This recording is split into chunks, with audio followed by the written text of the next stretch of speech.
Uma jovem chamada Brittany Drexel, de 17 anos, aparentemente desaparece sem deixar vestígios em 2009. 13 anos depois do seu sumiço em 2022, a verdade vem à tona. Todos os diários de vida têm uma história, um impacto na vida das pessoas. A história de Brittany vai marcar muita gente aqui, porque o que ela fez, muitos jovens e adolescentes costumam fazer, geralmente escondido dos pais, mas alguns finais podem ser bem trágicos, como o de Brittany. Como toda história tem seu início, vamos começar. Brittany Drexel nasceu em Rochester, Nova York, no dia 7 de outubro de 1991. Ela era filha de Dawn Drexel e de John Carrier-Blue. Quando Brittany tinha 6 anos de idade, seus pais se separam. Ela continua morando com a mãe e seu pai se muda para Tampa, uma cidade da Flórida.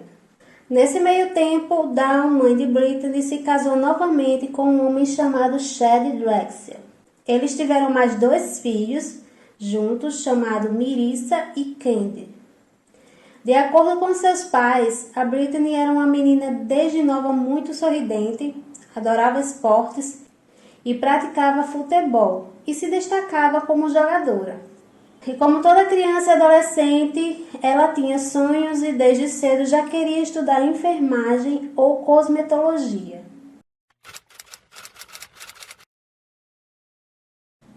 No ano de 2009, Brittany estava com 17 anos de idade. Foi nesse momento em que os pais, Dawn Drexel e Chad Drexel, resolveram se divorciar. Isso causou muito sofrimento às crianças, assim como também influenciou as mudanças no comportamento de Brittany.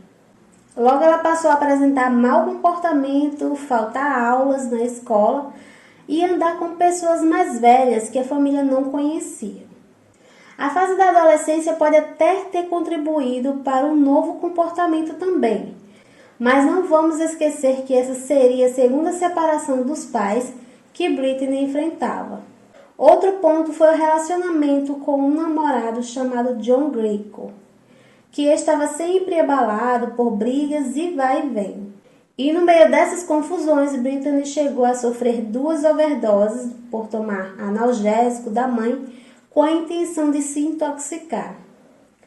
Nas 2 ocasiões, ela foi para o hospital com um estado bem ruim. E depois do término com o namorado, ela passou a fazer terapia. E os 2 continuaram amigos. Inclusive, o John ficou muito preocupado com ela depois dos episódios dos remédios. Depois disso, a marcação da mãe foi mais firme. Motivo também das 2 brigarem muito. E a ausência do pai depois da separação desestruturou um pouco a base da família. E a garota não queria ficar de maneira nenhuma em casa. Ela fazia de tudo, para estar fora de casa, sair de casa e na casa dos amigos. Em 2009, Brittany estava no 2º ano do ensino médio. A escola estava para entrar de recesso, que seria as férias de primavera. Alguns amigos estavam organizando uma viagem para curtir o Spring Break em Myrtle Beach, que fica na Carolina do Sul. Um lugar famoso por festas, por baladas, praias bonitas, e convidaram também Brittany para ir junto com eles. A garota logo se prontificou aí e estava bem animada. Isso era algo que ela gostaria de fazer há muito tempo. Dawn não concordou com essa viagem por vários motivos.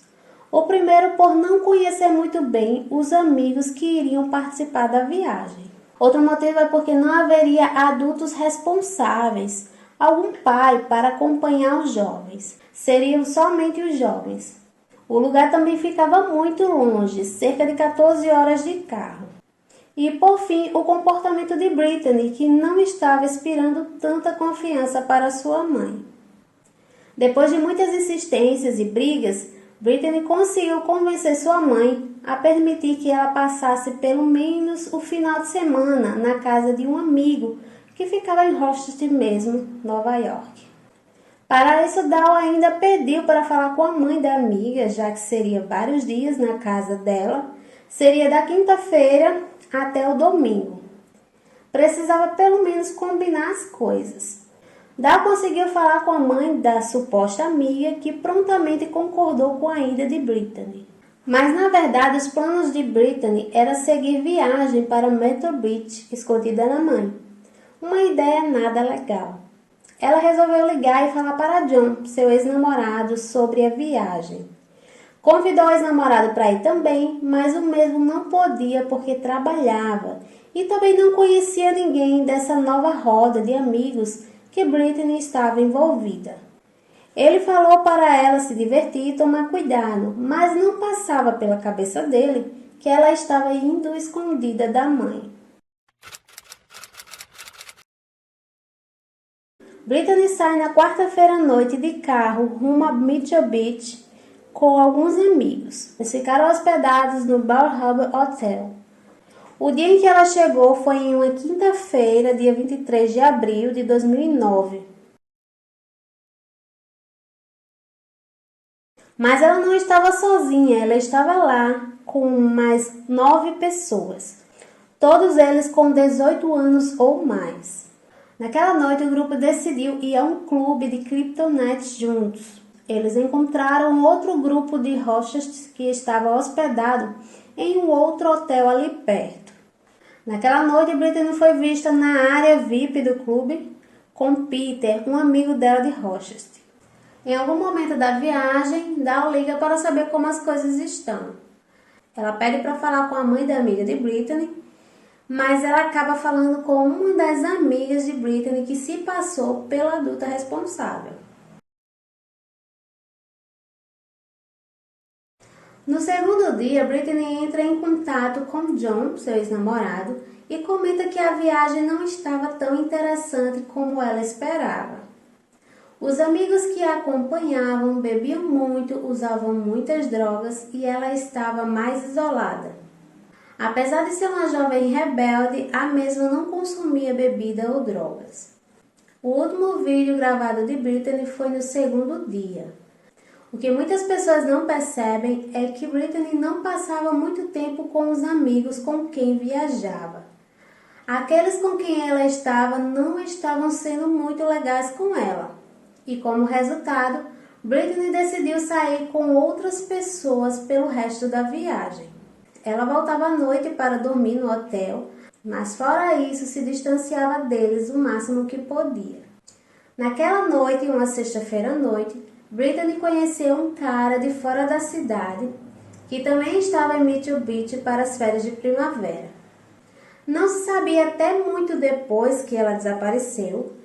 Esse jovem foi à polícia local com a informação de que passou um tempo com Brittany na noite de sexta-feira. Durante esse tempo, ele gravou um vídeo dela com o celular. No início da tarde de sábado, Brittany passou algum tempo na praia com Peter e o seu grupo, com o qual ele estava hospedado. Acabou que ela deixou seus chinelos em um dos veículos do grupo. Por volta das 14 horas daquela tarde, a mãe de Brittany liga novamente. Ela ligou para falar com a filha sobre a compra de um par de chuteiras de futebol. A conversa foi bem breve e Brittany acabou mencionando que estava na praia. Para Dawn, isso não foi surpresa ou suspeito, pois ela pensou que ela estava falando sobre Charlotte Beach, em Rochester, Nova York. Então elas encerraram a ligação, cada uma dizendo te amo. Às 20h15, câmeras de rua mostram Brittany passando a caminho do Blue Water Resort. Na época ela estava saindo do Bar Harbor Hotel, indo até o Blue Water Resort para pegar seus chinelos. As câmeras do Blue Water Resort flagraram Brittany entrando aproximadamente às 20h35. A garota entra à sua direita e vai para o 6º andar, onde Pete e seus amigos estão hospedados. Os colegas naquela sala disseram que naquela noite estavam assistindo um jogo que começou às 16 horas e terminou às 20h31. Eles declararam ao departamento de polícia de Myrtle Beach que Brittany visitou durante o jogo. Enquanto Brittany estava no Blue Water Resort, Jennifer mandou uma mensagem de texto pedindo que ela devolvesse o short preto que ela estava usando. Foi relatado que Jennifer não foi muito educada sobre isso, e Brittany decidiu voltar para o Bar Hubble depois de apenas 10 minutos de visita. As câmeras do Blue Road Resort mostram Brittany saindo por volta das 20h45. As câmeras mostram ela saindo em direção oposta ao hotel que ela deveria ir. Como durante toda a viagem, Brittany também estava mandando mensagens de texto para o ex-namorado John Greco. Nesse texto, ela contou como ela estava infeliz com a viagem e que já havia feito as malas e estava pronta para voltar para casa. Depois dessa mensagem, o ex-namorado não receberia outra resposta de Brittany. Cerca de 1 hora depois, sem nenhum retorno, John Greco ligou para Dawn para dizer que não conseguiu falar com Brittany. Dawn tentou ligar para Lana e Jennifer naquela noite. Nenhuma delas atenderam, mesmo depois de deixar mensagens de voz. Dawn conseguiu que Peter respondesse, mas ela não conseguia entender a história dele. Não era uma história consistente. Havia 3 versões que ele estava dando a ela, e nenhuma delas fazia sentido. Dawn então decide ligar para John Hahn, um amigo da família que estava estacionado em Camp Longdale. Ela pediu a ele para dirigir até Mitchell Beach para procurar por Brittany, enquanto ela estava indo para lá. A única coisa com que se preocupar seria se Brittany tivesse viajado sem a permissão dos seus pais. Mas quanto mais ligações ela fazia, mais ligações eram ignoradas pelas meninas, e quanto mais histórias vinham de Peter, mais Dawn sabia que algo estava errado. Enquanto Dawn ainda estava a caminho, John Hahn, seu amigo, chegou para relatar o desaparecimento de Brittany. De acordo com o relatório de incidentes de pessoas desaparecidas, às 4h51 da manhã seguinte, ele se encontrou com oficiais no Balrambo Hotel. Curiosamente, no relatório, afirma que John Hahn esteve em contato com os mesmos companheiros de viagem que se recusaram a atender as ligações de Dawn. E por que eles se recusaram a atender quando Dawn ligou? Será que estavam com medo porque foram cúmplices de levar Brittany na viagem escondida da mãe? Bem, para começar, 2 amigos de Brittany, um chamado Lou Ostock e Viennig, foram presos, enquanto estavam no carro de Phil Auburn. Eles foram parados por uma portaria de ruído. Hugh foi multado ainda por dirigir sem licença, e Vé também foi multado por jogar lixo. Logo, Jennifer e Phil, o dono do carro, foram chamados para ir à delegacia pegar o carro. De acordo com os jovens, esses eventos ocorreram no momento em que Brittany desapareceu. Ou seja, eles não viram Brittany naquela noite. No relatório de incidente de acompanhamento, foi informado que os companheiros de viagem de Brittany foram contatados apenas por telefone.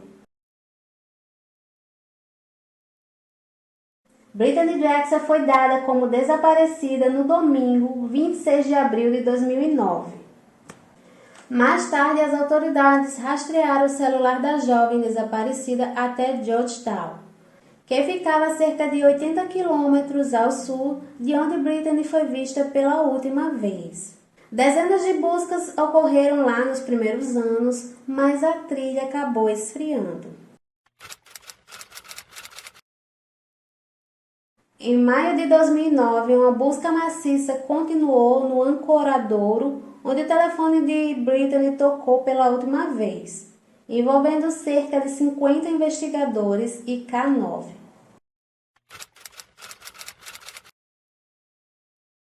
Em agosto de 2009, outdoors digitais começaram a aparecer em Green Street com informações sobre Brittany.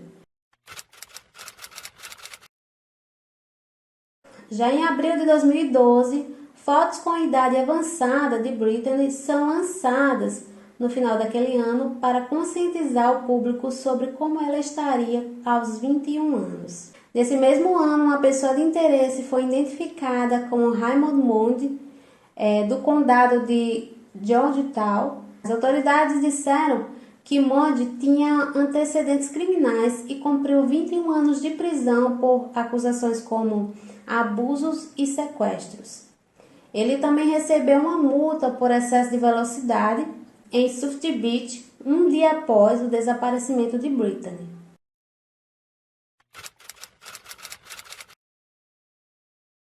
Em 2016, um agente do FBI testemunha em um tribunal aberto que um informante da prisão disse a ele que Brittany foi sequestrada por uma gangue em um esconderijo na área de McLarenville. O agente também disse que ela teria sido baleada ao tentar escapar e seu corpo foi dado aos crocodilos num rio local. Timothy Taylor, que foi preso anos antes em um assalto à mão armada não relacionado, foi implicado no caso pelo informante. O pai de Taylor, Sean Taylor, também foi acusado de estar diretamente envolvido. Taylor era um garoto de 16 anos na época do desaparecimento de Brittany.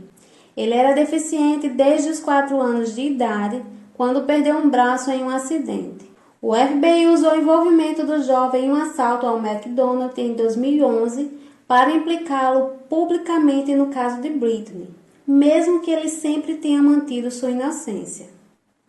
A família de Taylor sofreu durante anos com o pior tipo de suspeita. Sua mãe perdeu o emprego, seu pai era visto como assassino e um tio aguentou rumores de que ele fazia parte de uma rede de tráfico de abusos. Os netos da família Taylor tiveram que fazer terapia.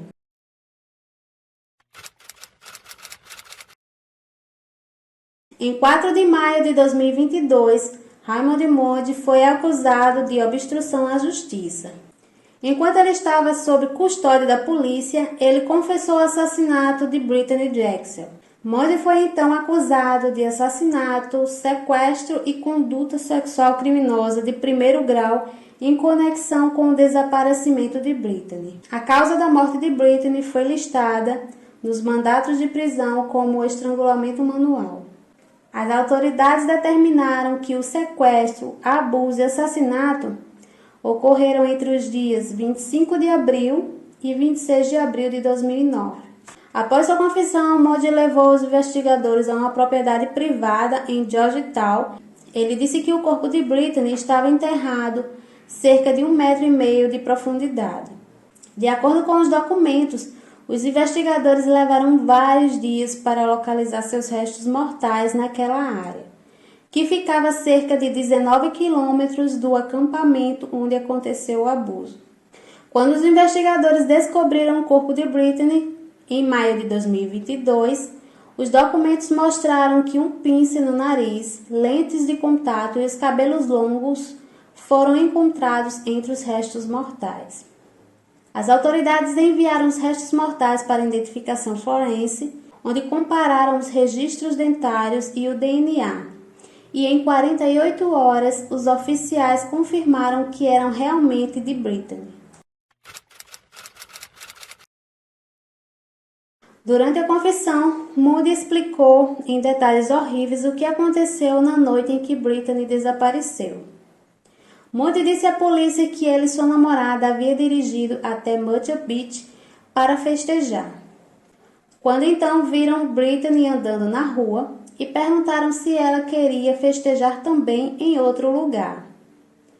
De acordo com Moody, Brittany entrou voluntariamente no veículo e ninguém tentou machucá-la. Os três acabaram em um acampamento que Moody tinha no condado de Georgetown. Em algum momento da noite, a namorada de Moody deixou o acampamento para atender um membro da família. Foi quando Moody agarrou Brittany e ela resistiu a seus avanços. Ele disse à polícia que foi quando aconteceu o abuso. Moody disse que assim que percebeu o que havia feito, percebeu que voltaria para a prisão. E foi quando tirou a vida de Brittany. Quando a namorada dele retornou, Moody moveu o corpo de Brittany e disse à namorada que ela recebeu uma ligação de seus amigos e decidiu ir embora. Mais tarde naquela mesma noite, ele voltou ao acampamento e enterrou Brittany em um local diferente. Ele também doou as roupas dela e as que ele estava usando. Depois jogou o celular dela dentro do rio. Moody foi condenado à prisão perpétua na quarta-feira, 19 de outubro de 2022. Quando Moody, de 62 anos, se dirigiu ao tribunal, ele se desculpou e se referiu a si mesmo como um monstro, apesar de ter sido bastante irreverente durante a sua confissão alguns meses atrás. A família de Britney fez uma declaração de impacto no julgamento, onde dizia o seguinte: "Espero que você sofra na prisão pelo resto de sua vida inútil", disse Dawn. Desde então, Dawn continua sendo uma defensora de pessoas desaparecidas e usa suas mídias sociais para divulgar esses casos. Ela mora em Sorrento, Flórida, com David Crowley. Eles estão juntos em um relacionamento desde setembro de 2019. Quanto ao pai biológico de Britney, ele falou sobre se conectar com a filha em 2009, antes dela desaparecer. E pelo que podemos dizer, ele mora em Tampa, Flórida, e ele é casado com filhos. Já Chad Drexel, o pai adotivo, um ex-militar da Marinha dos Estados Unidos, também ficou muito feliz quando soube que Moody foi preso. Ele ainda mora em Rochester e é casado com Christy Drexel desde setembro de 2015 e ele também já é avô.